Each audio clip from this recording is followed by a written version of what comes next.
Good afternoon, everyone. I'll make sure this works. Oh, there we go. I will start by acknowledging the Ngunnawal people as traditional custodians of the land that we are meeting on, and recognise any other people or families with connection to the lands of the ACT and region. I wish to acknowledge and respect their continuing culture and contribution they make to the life of this city and our region. I also acknowledge and welcome any other Aboriginal and Torres Strait Islander people who may be attending with us today. So, thank you for this opportunity. I believe you've had a fantastic day. There was certainly a great deal of positive energy when I walked in this afternoon.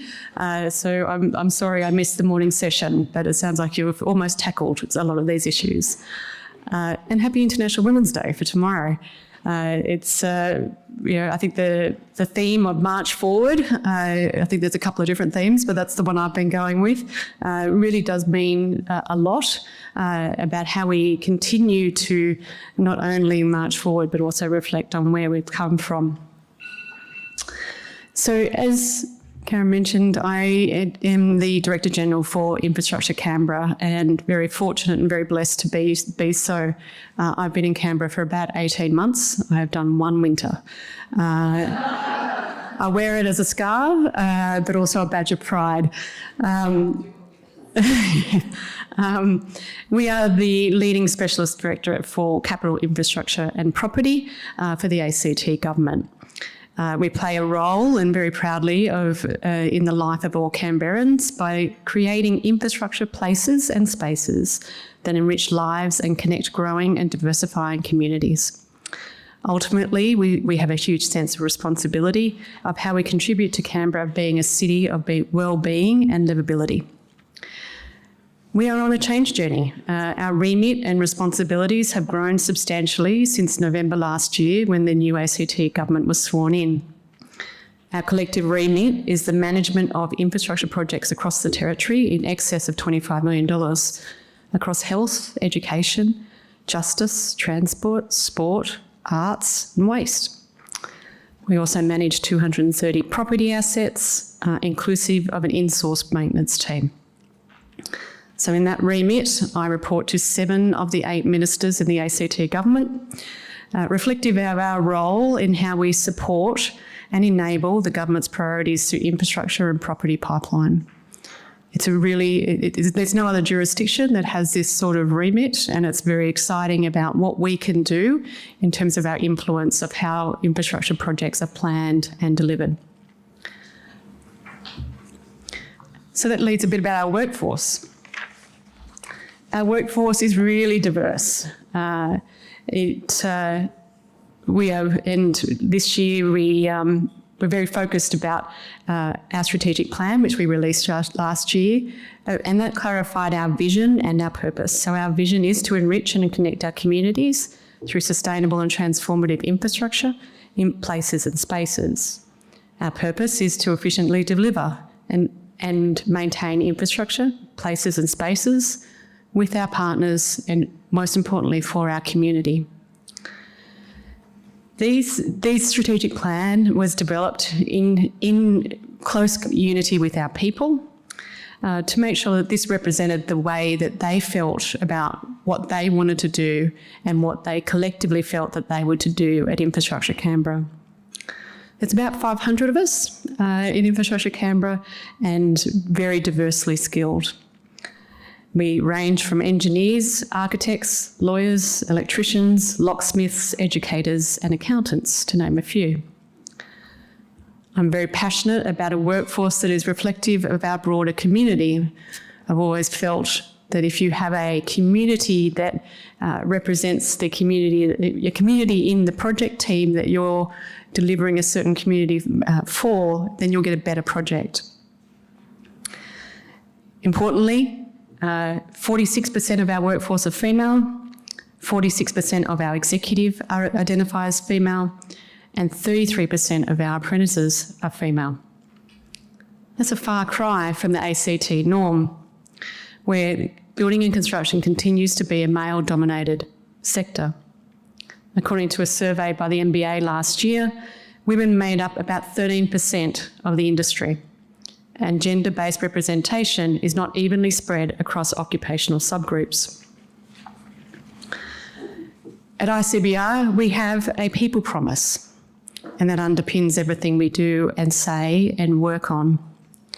And our people promise is about having our people at our centre, where that our people and our environments are diverse, and we are committed to providing a safe, inclusive, healthy workplace based on trust, where performance and kindness thrive in unison. We initiated this to help people be their best. It's really important we talk about inclusion, and that's probably the most important word in that whole people promise for me, because it's not about certain quotas or changing the way we are as a workforce, but ensuring that we have an environment where people feel safe and they can be their best. And most importantly, feel that they can speak up. Just in case I wasn't busy enough, we also have the Engineering Board of Engineering Excellence. So I am fortunate to carry the title of the ACT Chief Engineer.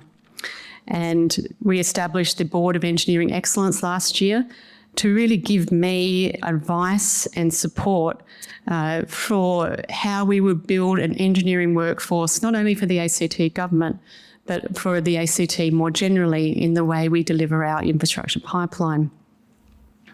I'm fortunate to have independent members on that board from engineering, technology, planning, advisory and tertiary education sectors. This further strengthens our important relationship between industry and government. This is we're the only jurisdiction that has a board of engineering and also still carries a chief engineer title. Our primary focus is about advocacy for the engineering sector, strategic advice to government on emerging engineering issues, promoting innovation and current industry trends in the engineering profession, providing strategic advice on the engineering workforce planning, and on the implementation of the ACT's Professional Engineering Registration Scheme as required by the Professional Engineers Registrar. The scheme was actually launched last year, but it was only this week that it actually becomes mandatory if you're an engineer and you're working on engineering activities to be registered in the scheme. I love talking about engineering. It's one of my favourite subjects, but I'm at a session talking about project management, so I'll move on. So this is a map, and it's probably quite hard to see, of all our properties and projects. It's probably, I wanted to include it because it actually gives you an indicator of the remit that we have. Now, some of these properties are small, some of them are large. Some of the projects are small and some of them are large, but it just gives us a sense of how we can provide that overarching and underlying support to our communities. It's a little bit daunting, but very exciting at the same time. Moving on to culture. This is something we've been working on about the puzzle pieces. How do we bring the puzzle pieces together about how do we create a healthy industry? I have only about 30 years in the construction and engineering industries and have been, for many years, been thinking about how do you make it better? And how do you make it more inclusive? How do you make it safer? And so these are some of the thoughts that we have at Infrastructure Canberra.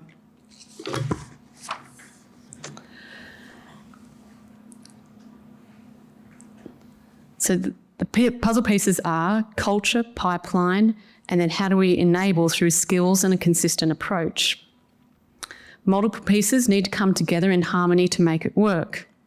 And having all the pieces ready to go at the same time is the really tricky bit. First up, culture. We all know culture makes or breaks projects. And it means different things to different people. It's a very subjective thing. For me, it's about the beliefs, symbols, behaviours and systems we apply and uphold on our projects to enable people to bring their best and be most effective selves to work every day.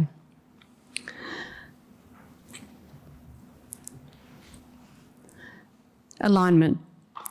So for me, it's not only about having culture in your project teams, but actually having culture in your own house that works and is aligned. So we, as an organisation and at Infrastructure Canberra, have identified our collective values of safety, integrity, respect, excellence, innovation and collaboration, and the behaviours that we expect to see that embody those values. We've also introduced the concept of Yinjimarra. Yinjimarra is a cultural wisdom of the Ngunnawal and Wiradjuri nations that has been practiced by Aboriginal and Torres Strait Islander peoples for thousands of years. It is to respect, to honour, to be kind, to be gentle, and to be careful. And that's not only how we behave, but how we act on our projects. We have lots of conversations about being careful before you dig up services. So these concepts are very important to us. We have a cultural awareness advisor, a cultural advisor, pathways advisor, who's been working with me and our teams about how we bring in Yinjimarra into every one of our decision making at Infrastructure Canberra. These things sit alongside the 3 boxes on the right, which are the 3 elements of the Culture and Construction Standard. Some of you may have already seen this. The Culture and Construction Standard was developed a few years ago in collaboration with the New South Wales and Victorian governments and a number of the Australian Contractors Association, a number of contractors. The ACT government this year, or late last year, also made commitment. The cultural standard is designed to improve the overall workplace environment on our construction projects. It is about addressing the most pressing challenges, in particular for women and vulnerable groups face on our construction sites. It addresses the importance of time for life by introducing flexible working hours and promoting a better work-life balance, and the standard ensures that individuals can manage their personal and professional lives more effectively. It prioritises mental health and well-being by providing appropriate workplace amenities and focusing on psychosocial safety. The cultural standard fosters a healthy environment for all people, inclusively. And thirdly, the last standard, part of the standard is about diversity and inclusion. In a traditionally male-dominated industry, these improvements are meaningful. The culture standard empowers men, women and men and everyone, and contributes to the growth of a more diverse and resilient workforce in our construction sector. This initiative we feel so passionate about. It's actually about bringing it now into procurement. So our 2 largest projects that are currently in procurement have this hardwired in.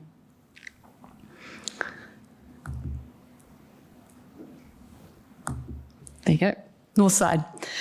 The North Canberra Hospital is about to have a new expanded facility in Bruce. It is the first adopter of the ACT for the Culture and Construction Standard. And when the successful delivery partner is announced, we'll get going on how this standard will enable a project for the first time in the ACT with the standard. This project is the largest health infrastructure investment that the ACT government has ever made. So it's a symbolic investment. We are working with across jurisdictional to understand how do we make it work and how do we actually implement it in a way that we continue to measure its success. Not only on North Side are we doing this, but we will also be talking later in the year about the Canberra Theatre redevelopment, which again will also have that project, have the culture standard hardwired in. We've established the Culture and Construction Advisory Group, which is working with us now so that over the next 12 months, we'll have this standard adopted across the whole of our pipeline. We will be the first jurisdiction that will have the standard adopted across the whole lot. And that's important because from our perspective, we have a small enough workforce that we want to make sure we're clear that we're working with them to enable a better environment. I gave a similar speech to Salon Canberra last night, and one of the comments that came back to me was, you have to make sure that it actually gets monitored. And absolutely, this is all about now, once it's actually hardwired in, is how do we go through contract administration. I think project management audience will get this, is that we have to make sure that the commitments that are being made now will actually be delivered through the project. And that's about good contract administration and a good relationship with our delivery partner.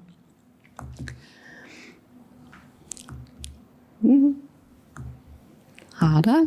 There you go. The other thing is about measurement. As an engineer, I love measurement stuff, love a good graph. I think it's a really key component of understanding what culture is and where do you want to take it to. We've been using a product called Project Health Insight to help us understand and measure how we are going with all the important human system that underpins great projects. We measure a bunch of different indicators on our projects, whether it's cost, schedule, safety, but this one's about culture. And so this is going to tell us about what's happening within the project. Now, this is my portfolio view that I have received on our major projects. And so the 4 projects that we have at the moment. And then this is actually the indicator itself. You're starting to see some of the human factors on our projects and how the comparator on our different teams are going in the areas of mental health, flexibility, trust and respect, project behaviours and communication. Now, the projects would be the horizontal lines against each of those numbers. So I actually removed the name so that it could all remain nondescript. But you'll see in the table on the bottom right-hand corner, there is a row of red. Now, this is indicating to me that there's a real issue on that project. Now, what I've found in using this tool is that it's a leading indicator of other things that are going to happen, whether it's safety, because I start to see safety issues, or it's commercial claims, or it's a breakdown in quality because communication is inhibiting information. It's all of those things combined. And that for me is a really great indicator when I can't be on site every day, understanding what's happening.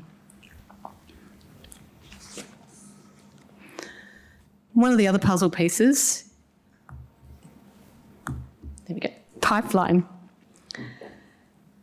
When I first arrived in Canberra 18 months ago, one of the comments I got back from industry was they don't know what projects are coming. And so we worked very hard to develop a transparent pipeline. And that was about providing more detail on upcoming procurements and projects that were planned in the future. And that allowed industry to plan their workforce, to be able to invest into these initiatives. It was very hard to invest in these initiatives if a project only goes for 6 months. How do you take on a female trainee if you only have a project pipeline for 6 to 8 months? So we took that on. We now have a live pipeline.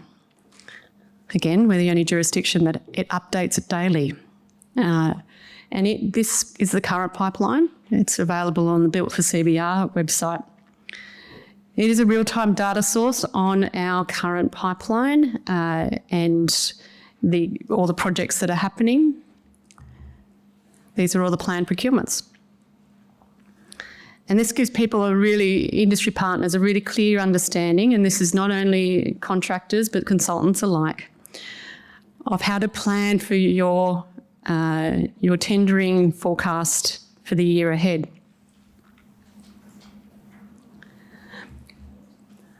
The last one, and it is a dashboard, but I thought I might just show the image instead, is the infrastructure plan. Last year, the ACT government released the ACT infrastructure plan, which incorporates the long-term vision for their infrastructure delivery for their community and is delivered in 7 sectors: city services, recreation and community facilities, climate action, energy and environment, education, entertainment, health, housing and transport. And from my perspective, this gives great clarity about the government's ongoing commitment to the delivery of infrastructure in the ACT. Another puzzle piece, skills and workforce development. And this is really enabled by providing a healthy culture and a transparent pipeline. The heart of our skills puzzle piece is people, and having the right people with the right skill set in the right job at the right time. Doesn't always happen, but that's what we're trying to do. Psychosocial hazards are increasing. We have increasing constraints in the workforce and the supply chain, and the ACT is particularly vulnerable as we have lots of investment happening in other jurisdictions. People won't stick around. So we want to avoid burnout and look after our people and invest in the long-term workforce. Attraction and retention is key. Through our people plan, we actively seek opportunities to complement our experience and skill base with new capabilities that strengthen and develop our people. In terms of our internal workforce diversity, our stats on women, which is heartening and something I'm proud of, but there's much more to do.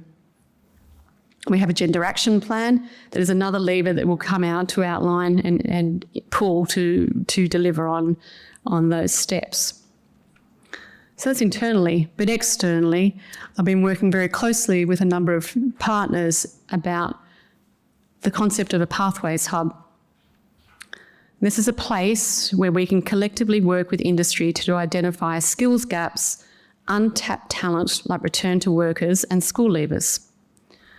We want to develop targeted strategies and training to help to support growth in our workforce, particularly to attract and retain vulnerable and at-risk groups. It's my hope that the Pathways Hub and the Culture in Construction Standard will serve as exemplars in the ACT, showcasing how government and industry can work together to achieve better social and diversity outcomes. I'm not doing this because I want to win or there's no competition, but I actually just want to attract great people to deliver our projects. If we have great people, we're delivering great projects for a great community. So with our pipeline in excess of $4 billion in planning or underway, we think there's an opportunity to lead an integrated and centralised social procurement initiative to create the social value in the communities. Similar social procurement initiatives have already been undertaken across other jurisdictions and here in the ACT, although they've been run by the developer or the delivery partner. Such sort of programs are Gin and Derry's Spark program, an employment initiative, Woden Monaro's Civil Tasker program, Multiplex's Connectivity Hub, Lend-Lease's Women in Construction program on the CIT Woden project. But on this one, we're suggesting that the government will actually be the overriding partner to deliver on the hub. And that will ensure that we have a consistency for these people to continue to come back to as projects finish and restart, and there's gaps in projects. So it really provides that safe place for any of those people to continue to know that there is a place where we can make sure that they get connected to our projects in the region. Nope, back. Our last puzzle piece, approach. Now, in our approach piece, it actually relies very much on behaviours, because what we're talking about is creating consistency. Now, a key focus in all of this is our industry engagement, and we've recently established a targeted team in ICBR to really provide that singular and good interface with industry to know that they can continue to come to the same person. We've got a great front door. We're also working on embedding social outcomes into our contracts. We're looking at how do we have ongoing improvements in terms of what our contracts say and how we manage and administer our contracts. Again, that consistency of approach. So industry can know that when they come to work with us, what it's going to be like. Not only in the values and behaviours that we demonstrate, but in the terms in which we work with them. We see this as a really important role so that we can provide them with ongoing visibility on what it will look like to work with us. So that's my 4 puzzle pieces, but they don't all work without everybody in this room and my industry partners, my government leaders. It's going to take all of us to pull this together. I think I'm very interested in any feedback, and I've taken 25 minutes of your time. I didn't think I would talk for that long, given an introverted engineer, but I'm very interested in your feedback about this approach and any always ongoing where our door is open. My email address is always available, and my team hated me for it, but I end up being very busy, having to meet with lots of people. And Kim, who was here, has to come with me. So I don't drink coffee anymore because I ended up getting sick from it. But thank you for your time. Please feel very welcome to be in touch, and I look forward to ongoing conversations with you.